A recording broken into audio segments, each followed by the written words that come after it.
That's this gene. He can never say it loudly, and he has this incredible knack for survival. He knows where the danger grows. He knows where he can't get away with it. Did you think, how can he know this? He's not even Russian. How can he know exactly how it went? That was the question that we all kept asking, and there was even a legend that he must have somehow traveled to the Soviet Union.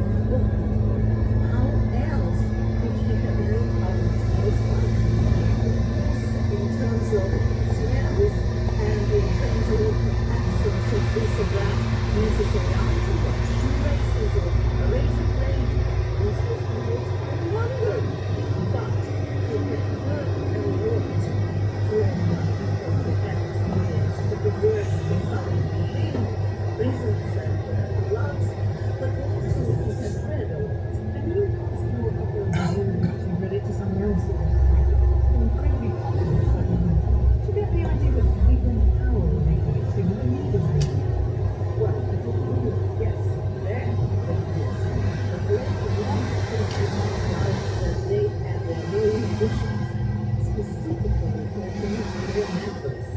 And this was secret, the copies were numbered, and the justification for it was that you need to know the end. But of It course, wasn't a training manual.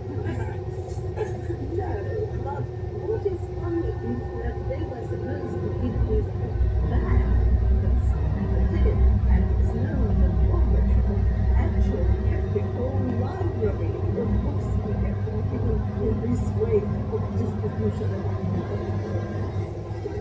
I'm not very new canon because Catherine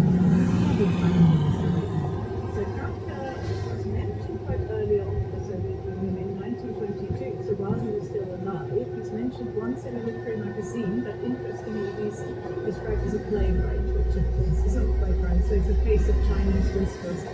And then his name basically disappears from public discourse in the 30s and 40s, and it's only in the 50s that he was gradually being mentioned again because it was huge in the West, but that was also a problem in the Soviet Union because of course China was popular on the other side.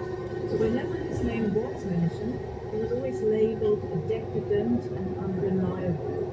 So that was how you could talk about it. That was how literary magazines and so on could get around the censorship. And it's then only in the 60s that the first translations of Kafka into Russian appear, in the mid-60s. There's a bumper volume, a 600-page volume, which has lots of Kafka, including the trial. And then after the Prague Spring, Kafka is basically a pseudonym writer, and his name disappears. So is that because there was an uprising and in order to crush that uprising everything kind of got bottled down? I think communist literary critics were always quite uncomfortable with Kafka because they didn't think he really told the right sort of stories. He was too negative. author, a Jewish author, there's lots of good things about it that caused suspicion, I suppose, to Soviet authorities. That's right, and the gloomy atmosphere just wasn't the uplifting sort of heroic stories they were looking for. So I think the way Kafka sort of surfaces and then goes under again is basically a really good barometer for the general mood towards like dissidents and so on. But he clearly was very important for Russian authors who, like with Orwell, there were copies circulating, but it's worth saying that Kafka's other two novels, America and The Castle, were only translated right at the very end of the Soviet Union. So America in 1988 and The Castle in 1990. So at what point was it acceptable to read Orwell in Russian? Well, the same year, 1988, they published Animal Farm in translation, and 1984. That was incredible. Suddenly, everything became possible, and that was an exhilarating feeling then, this late 1980s, where you could read anything, something that previously could have led you to prison, because it was an offense, it was a crime to spread around disinformation, which these works obviously were, but also it was an offense to possess. Can you fast forward to 2022, the eve of Russia's invasion of Ukraine? It became in 1984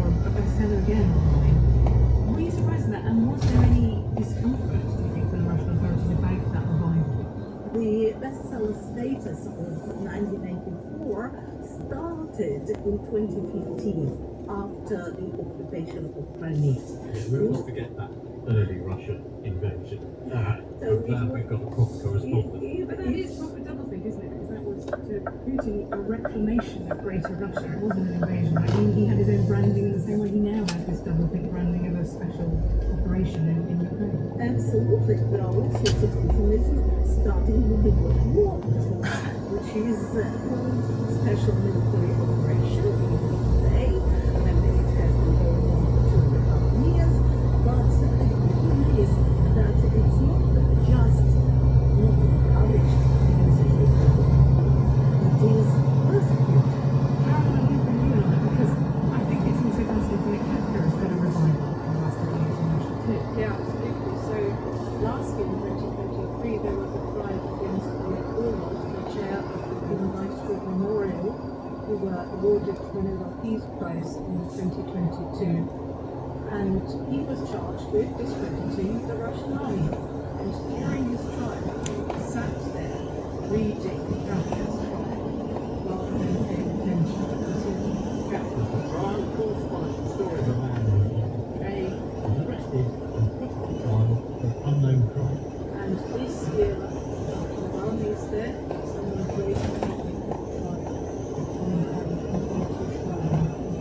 So after he died in a penal colony, extremely trumped up charges, they said this is the same thing. You've been put on trial for reasons you don't fully understand. That's right. Kafka is just this incredibly powerful, neat shorthand. You almost don't need to say anything. The book speaks out and To get the inside track on life in Russia today, we asked Steve Rosenberg, who's Russia Today, to send us an audio postcard from Moscow. To understand what it's like living and working in Russia, try this. Take George Orwell's 1984, add a dash of Franz Kafka's The Trial, sprinkle in a little Lewis Carroll, Alice Through the Looking Glass works best. Mix them together, and you'll get some idea at least of the absurdity, the weirdness, the parallel reality. In Russia 2024, everything feels upside down, back to front, inside out. Железные люди, герои. За тяжелый подставок. The Orwellian doublethink is very much alive and kicking. Switch on TV here, and you'll hear it, a stream of propaganda declaring that Russia is fighting the good fight. This is the country that launched a full-scale invasion of its neighbour. Yet it portrays itself not as aggressor, but as victim. Vladimir Putin's Russia claims that it is defending itself from external aggression, just as the Soviet Union was forced to defend itself against Hitler 80 years ago. Russians are being told that, just like in 1941, Russia today is facing an existential threat. That Ukraine, the country which, by the way, has a Jewish president, has somehow been overrun by Western-backed neo-Nazis who are plotting to tear Russia apart. This is the official narrative, and it's being pumped out from morning till night. So aggressive, so intensively intense, that you have to keep reminding yourself what the reality is. There are moments when 2024 feels very 1984. Although instead of Big Brother watching you, it's Big Vladimir. In Moscow recently, I drove past an electronic billboard that's projecting a giant image of President Putin, accompanied by one of his famous quotations. It read, "The borders of Russia do not end." Meanwhile, 70 miles away, the town of Kashira, an enormous painted mural stares down at citizens from the side of an apartment block, a constant reminder of who's in charge. And then there's the flood of anti-Western rhetoric on state TV channels and the news reports demonising critics of the Putin regime. Together, it reminds me of the 2 minutes hate Orwell wrote about in 1984, the daily propaganda frenzy designed to make people of Oceania rally around Big Brother, party, and to view dissidents as traitors. Not that today's Russia is a blind copy of the dystopian world imagined by George Orwell. For a start, the novel, 1984, is still available in Russian bookshops. It hasn't been banned. Far from it. In one bookstore I visited recently, you could buy 5 different editions of it. In Putin's Russia, Orwell's 1984 was a bestseller.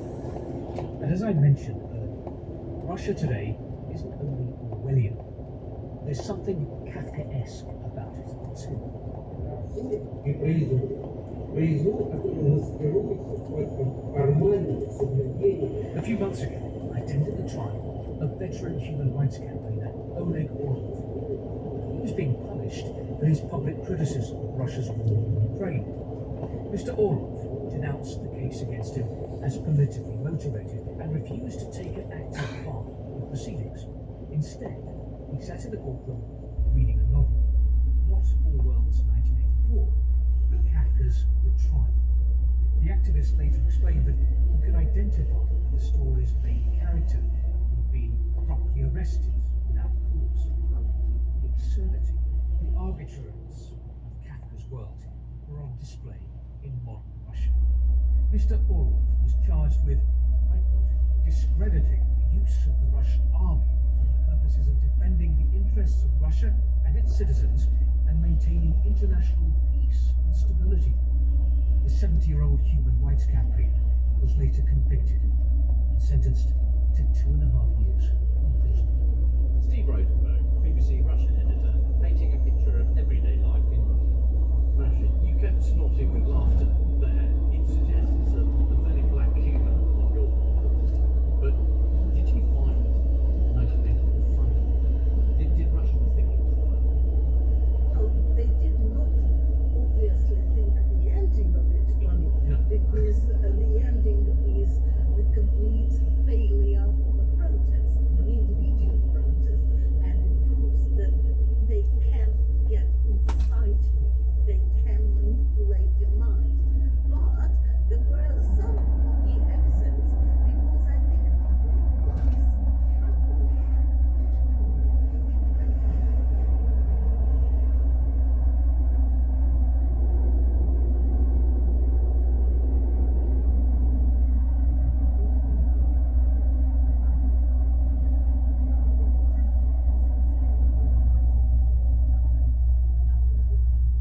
and then there is a knock on the door. Already? That's how quickly it happens. Now, Vladimir Putin is not the only leader who has been accused of newspeak. It didn't take long for President Donald Trump to be dubbed the modern master of doublethink. Dorian Linsky, you're the author of The Ministry of Truth, a biography of George Orwell's 1984. Tell us about Trump's inauguration. Well, people are obviously already worried about what Trump was going to do to America. He already had a reputation for bending the truth somewhat. And then he wanted a huge crowd for his inauguration. This was not the case. His press secretary, Sean Spicer, came out and said it was not only the biggest inauguration crowd in American history, anywhere in the world. Which was not true. And then when the untruth was put to advisor Kellyanne Conway, she came up with this phrase, improvise, I assume just alternative fact. Alternative facts to that, but the point really is that there's And that seemed to be the trigger. That suddenly everyone's like, oh, we thought there was something quite valuable about this one. And now we have this phrase. And that was when we had this remarkable thing on Amazon, over 10,000% increase in sales. And it became a sort of obsession, certainly. And not just the book, but film adaptations and a play as well. Yeah, there was a play that was running in London that was fast-tracked to Broadway. So May 2017, we're talking 4 months after the inauguration, Rob Eichen and Doug McMillan's adaptation debuts, and people are very shocked. It's quite experimental. It really plays into the kind of the dreamlike, mysterious qualities of the world, what is real, what's actually happening. And they said that sometimes people were laughing if Trump had done something funny that day, and if Trump had done something particularly upsetting that day, people would be very angry and might even faint. And so That's quite a response. the whole thing became almost like driven by how people were feeling about Trump on that particular day. I get the feeling that people had got the idea that Putin blatantly lied. It's his own assault on reality. But for Americans, they had to recognise that Trump was doing the same thing. I think what was so strange and hard to understand about Trump is because he is a big brother. Big Brother is a very sort of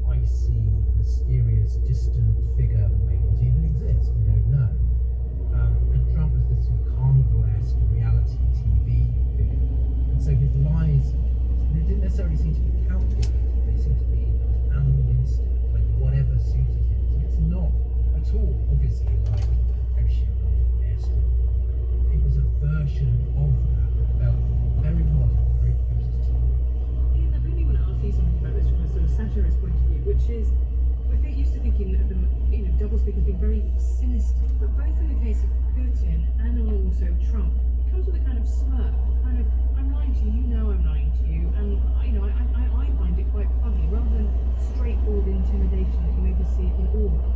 Yes, I think that makes it more dangerous because Putin was reputed to have taken advice from a performance artist who basically said to him, make sure people don't believe in anything. So make the lies outrageous. Not merely unbelievable, but have a laugh while you're doing it. Poisoning people. Say that the agents were tourists. They were going to see Salisbury Cathedral and really enjoyed it. Get your foreign ministers to say, how was the atmosphere after the assassination? Oh, it was poisonous. I mean, he literally did the joke. And I think there is a sense in which they're daring to tell the truth. And this is an assault on reality. Well, it's a test of the power. I think you can really see that with Trump, because of course he doesn't have that totalitarian, maybe authoritarian control over the people sometimes. But people just went along with it. So he would say these things which were patently untrue, and then he'd just wait to see if people around him and the Republican Party and the right-wing media would endorse what they knew to be untrue, and that was the test of the power. And that there is an aspect of that in 1980. The 1940s is backed up by the jackboot and the whip and the torture chamber. And perhaps what is most shocking in America is that everybody is free to just go, no, you are lying. Up and down. Carolyn. I think what's really fascinating about this is that Kafka in the trial actually is onto this dimension of power. So very early in the novel, it already crosses Kay's mind that all of this might just be an elaborate performance, that it might be just a sort of trick or a skit. And he thinks briefly, what do I do? And the answer is you just play along. And this is an idea that runs all the way through the novel. And you might think it's liberating in some sense. If you think this is not real, it's just theatre. It runs all the way through to his execution, which is carried out by two men that are described as old actors. But it's actually really chilling because there's a sense of unreality to the whole thing. So this is, I think, almost prescient in terms of how performative, how over the top our modern politics have become. Doreen, when you watch those Trump rallies where he called Hillary Clinton a nasty woman and kind of knock her up became the chant, and it became something that you would just hear people chanting in unison with real fervour, a phrase that hadn't occurred to people a couple of months before, it must have made you think about the 2 minutes hate. Well, yes, she's the perfect villain. I mean, she does actually exist. Don Stephen. But it really was finding somebody who could embody all of the sins of liberal America. And again, it's a bit of theatre, it's rage theatre. And what right-wing populism is driven by is largely hatred. It needs the scapegoats, it needs the villains, far more than what it actually needs to be. Even the building of the wall we talked about, the point was because of the ex-immigrants. There's very little of a positive project, and that does resemble but really, it's a horrible system. Nobody is living very well except the party elites. Nothing works, and yet they need the war constantly. That's what stops everybody complaining about the things terrible on this side. The change of mind over who you're at war with. I mean, Trump, over the years, his views on Israel and his views on Putin, they just change. And he says the opposite the next day, and no one cares. Loyalty is everything. And that, I think, has been what's shocking over and over again. If you look back at the terms of fact, this was a lie about the size of the bag. Essentially, the stop the steal big lie about the election, which has convinced, I think, a majority of Republicans that we actually won the 2020 election, and it was stolen. And at worst, January 6th attacking the Capitol was just high spirits. It is so much more dangerous than some of those lies that actually convince people with no evidence, and not only no evidence, but what people claim have been sued and lost in court voting machines because it was so false, and yet people will continue to believe it because Trump says so. But there's a double-edgedness of when we bring in the trial on this, Carolyn, which is that anybody can think they're the victim of injustice. Trump obviously does. Do you think he sees himself as a victim of a Kafkaesque injustice? I suspect he does, and there's Does he certainly read Kafka? I don't know, but certainly his supporters have read Kafka, because there was a very interesting article in the Epoch Times, which is a kind of far-right publication, with a really surprisingly accurate, pithy summary of the trial, and then a direct comparison between that book and Trump's trial. And it ends with a quote which reads, "He has an excellent chance of winning back the White House in 2024. Donald T. isn't likely to suffer the same fate as Kafka's Joseph K." So there you have it, and I think it also shows, of course, that it's a very pliable book which has been interpreted in so many ways, under so many regimes, because it is actually not an openly political book, it's actually a very simple storyline, and therefore it can be appropriated. Dorian, the American right used to love 1984 because it was about Russia. They watched it in the curriculum, and they were very, very good. The John Birch Society had the last four digits of their phone number. Because they loved it so much. At the same time, the Black Panthers also liked it and handed it out to people in the street. So it's always had this double, triple, quadruple political life that everybody thinks that it is on their side and that the people it's attacking are the other guys. And the great irony of that is in Orwell's writing, generally, he's constantly pointing out that these are biases within ourselves, these are the dangers within ourselves. The doublethink is not something that's just awful, but it is actually a way that normal people think all the time. Ignoring inconvenient facts, believing two things that are kind of contradictory because you need to believe them. So the great fallacy of 1984 is thinking that it is simply going, look at those guys, they're the problem. Because everybody has that capacity. That's why he wrote the book. That was the warning. Dorian, we talk about the double-edgedness of Orwell here, and it's true that I think the left is very often described as Orwellian, particularly in the ways that it is trying to reform and change language. And rarely a day goes past without me seeing someone saying this new NHS guidance is Orwellian, whatever it might be. So it's not purely an attack that's levelled against the right, is it? No, I mean, the word Orwellian originally was used against the far left. It's very funny, at when you first see it being used, it's people literally travelling to Eastern Europe or Russia and going, this really resembles George Orwell's 1984. It's like, where do you think he got the idea from? So it starts off being targeted at the hard left, but it's always cut both ways. It's such a potent weapon, and it is very, very hard to resist, even though, pedantically point out some people misuse the word on occasion. That has come up before in this series. Well, that's all we have time for today. Thank you to our guests, Masha Karp, Professor Karen Duttlinger, Dorian Lynskey, and of course, Steve Rosenberg. Next up in episode 4, we're talking about anxiety and alienation, but in an upbeat, uplifting sort of way. And that next part of Orwell versus Kafka is at the same time next Monday. It was a BBC Studios audio production and the producer was Sarah Shelley. Aphrodite has been depicted in art by many, from Botticelli to Bananarama, and Natalie Haynes will be celebrating the Greek goddess of love after this. Tuesday nights at 9, Crossing Continents on BBC Radio 4. I have the feeling that they really want to integrate. They are really, really motivated. In the new series, we'll be examining the impact of migration to Italy, the rise of homeschooling in Arizona, and life as an Armenian Christian living in Jerusalem. We've always had tense moments, but nothing like this. Foreign affairs told from a human perspective. I believe in one country for everyone, one democratic state, 2 states, whatever. The new series of Crossing Continents starts on Radio 4 and BBC Sounds tomorrow night at 9. We'll join Nuala McGovern for Woman's Hour at 10 o'clock here on Radio 4, but first we join Natalie Haynes in the BBC Radio Theatre for Natalie Haynes Stands Up for the Classics. Ladies and gentlemen, today I am standing up for Aphrodite.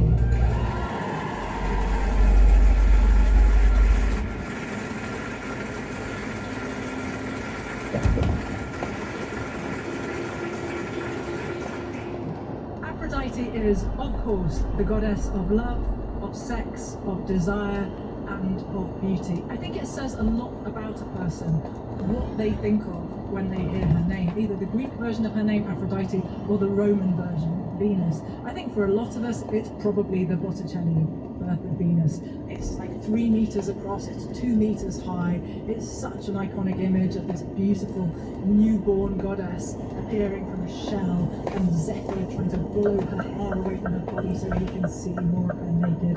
So I think for a lot of us, when we hear Venus and Botticelli, for some of us, no judging, it's Bananarama. Showing my age, obviously. Quite a lot of people, Natalie, it's Lady Gaga. I know. But she is a goddess who is often represented naked and or wet. And that's either because she is coming out of the sea, where she has been born, or because she is bathing. At any point, actually, in Aphrodite narratives, particularly in Homer, when something annoying or upsetting or stressful happens, she goes to Cyprus for a bath. Something I fully intend to start using as an exit line at any point. One of our earliest female nudes that doesn't survive to us today, although copies do, that shows an identifiable female figure, is Praxiteles, this Aphrodite of Cnidos. This is from the 4th century BCE, and it shows her sort of slightly covering her breasts, but not very successfully, just drawing more attention to them. Frankly, Aphrodite is rumoured to have seen it, and to have asked the question, when did Praxiteles see me naked? Which is just the best review for an artwork, although of course the model was not Aphrodite, it was Praxiteles' girlfriend, the art collector and wit Phryne, who has her own show a few series ago, if you want to hear more about her. But as I say, she's traditionally shown naked. The Lili Venus, which is in the British Museum, I think most of the time, it was certainly there when they had their Defining Beauty exhibition. The curator at that point told me that she had had her buttocks groped so many times, they have to clean them periodically. Because people cannot resist touching her. And, you know, I think in a way, it's interesting that she's so often shown naked.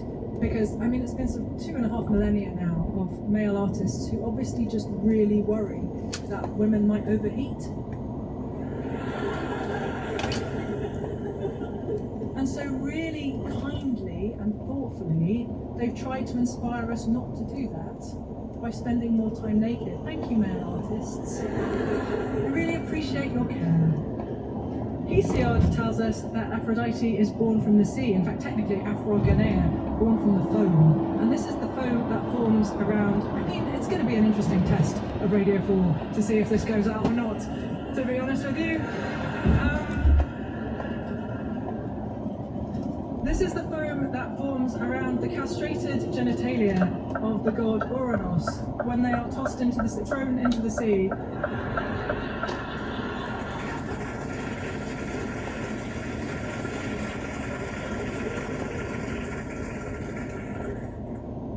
By his son Kronos. Aphrodite, I don't know, coalesces from this combination, and she heads to Kythera and then to Cyprus, where you can visit her rock at Paphos. It will, no matter what time of year you go, it will be surrounded by visitors. Everyone wants to take her an offering, because as Hesiod says, no one is immune to her. How true. Aphrodite represents desire for the Greeks, and I think one of the things that is different about the ancient Greek notion of love and of desire particularly is that it can be a fully external force that's applied to you. I think we don't have that mindset. Like for us, if I walked into a crowded room and fell for someone gorgeous, we would think that was on me, right? That I walked into the room keen to meet someone, let us say, euphemistically. And if you were the kind of passive-aggressive person who wrote those kinds of songs, I guess you might say it was on them. You looked so beautiful, I couldn't help but fall for you, etc., etc. I don't think any of us now would think that I had walked into the room and then been struck by an arrow from the bow of Eros. But for the Greeks, that's a perfectly reasonable way of looking at the world. They don't have a complex language of psychology yet. And so what they have instead is this idea that gods can apply things to you externally. And it's not even just to people. So in the Homeric hymn to Aphrodite, she is on Mount Ida, we'll come back to this later, and she's walking through the trackless parts of Mount Ida, I guess, and wild creatures see her, and they're so thrilled because she's so gorgeous. that they start gamboling around her and fawning at her. And she's so pleased that they're so pleased that she zaps them with a jolt of desire. At which point they withdraw, sunduo, says the Greek, 2 by 2. That's going to be more fun than the Ark.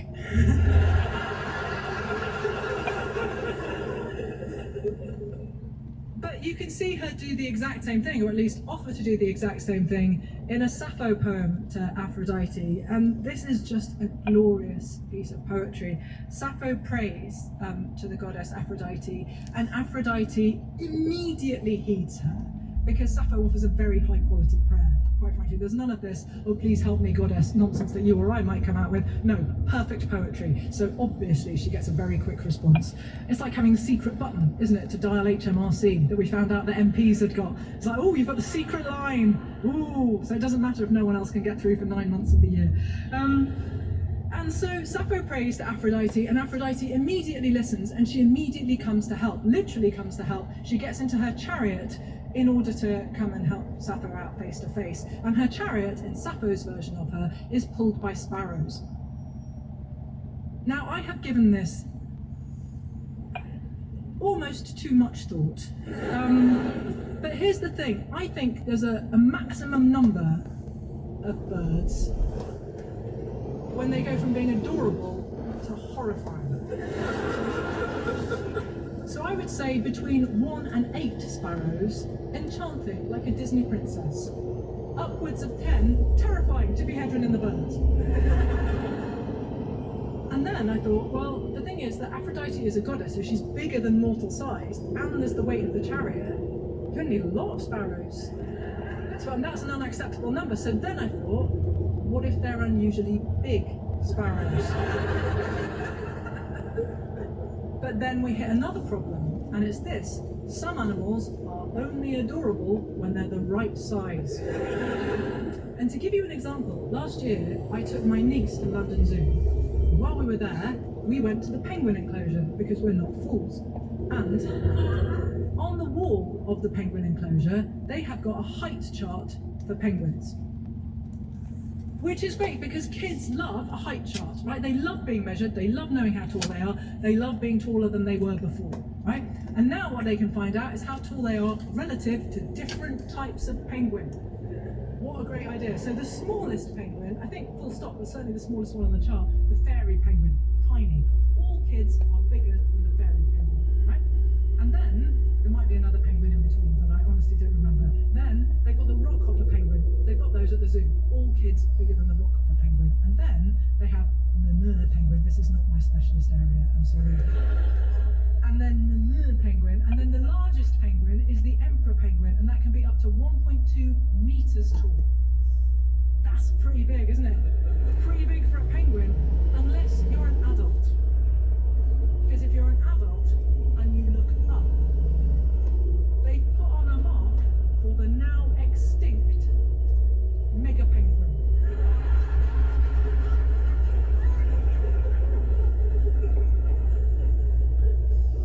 It's 2 meters tall. I know, my brother was going, I don't know what you're worrying about. It's not like they can fly. It doesn't need to fly.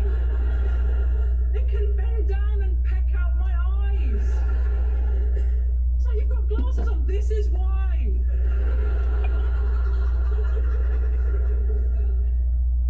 So what I'm saying is no more than 8 normally sized but unusually strong sparrows.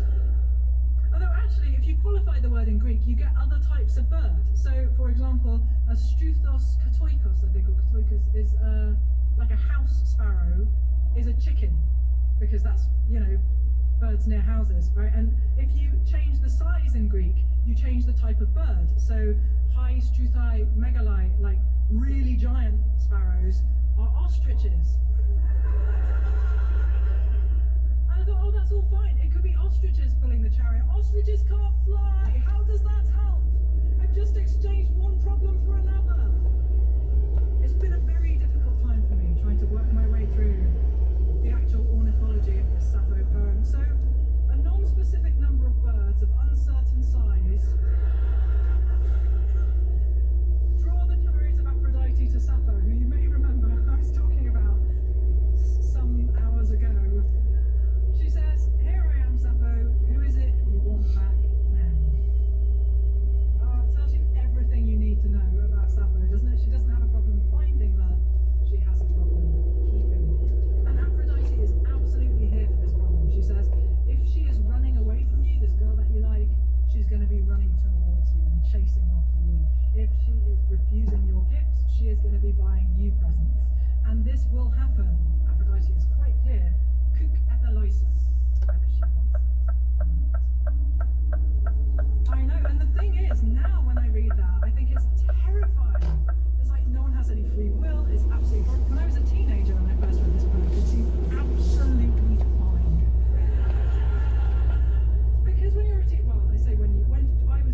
you are mad about this. The goddess of love is not, of course, immune to love herself. Her most famous lover, I think, must be beautiful Adonis.